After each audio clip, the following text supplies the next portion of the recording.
Welcome और welcome back to our 10 day series on how to stop self sabotage. आज day 3 है and आज हम एक बहुत ही इंटरेस्टिंग पैटर्न के बारे में बात करने वाले हैं। So please watch this video till the end, जिससे कि आपको पता चले कि क्या आप भी इस पैटर्न को अपनी लाइफ में रिपीट कर रहे हैं और अगर कर रहे हैं तो उसे कैसे सॉल्व करें। So let's get into it. क्या आपने नोटिस किया है कि आपको अपनी लाइफ में हर कुछ महीनों के बाद एक फ्रेश स्टार्ट की नीड होती है? A new routine, a new plan, relationship, job और इवन अ सिटी। एंड उस मोमेंट में आपको बहुत एक्साइटिंग फील होता है।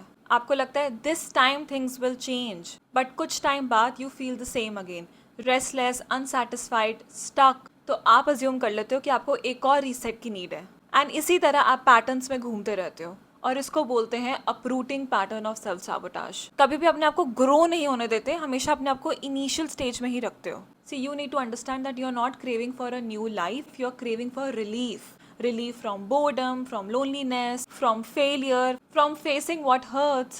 तभी आपको बिगनिंग समथिंग न्यू ईजी लगता है then facing your own patterns.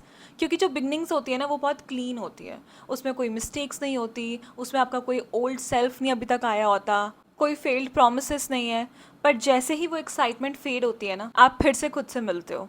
वही रिएक्शंस, वही अनरिजॉल्व पैटर्न्स, वही हैबिट्स, एंड सडनली वो जो नया चैप्टर था वो भी पुराने जैसा लगने लग जाता है। एंड यहाँ पे ना एक बात समझनी बहुत इंपॉर्टेंट है। समटाइम्स एक फ्रेश स्टार्ट ज़रूरी होता है। जब इन्वायरमेंट अनहेल्दी हो, रिलेशनशिप हार्मफुल हो, आपकी हेल्थ पे इफेक्ट हो रहा हो। बट एक फ्रेश स्टार्ट को सेल्फ साबोटाज तब बोलते हैं जब आप इसलिए छोड़ रहे हो बिकॉज आपको ग्रो करना पड़ेगा एंड ना कि इसलिए कि कुछ गलत है और वो ग्रोथ आपको बहुत अनकंफर्टेबल लग रही है।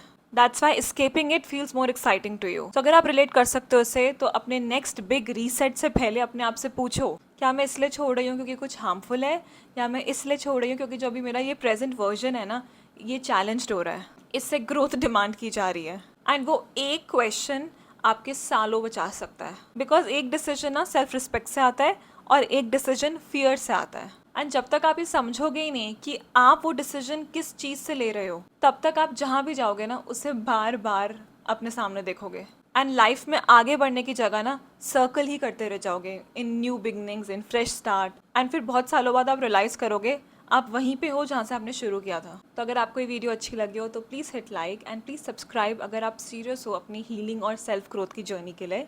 Take care and I will see you tomorrow.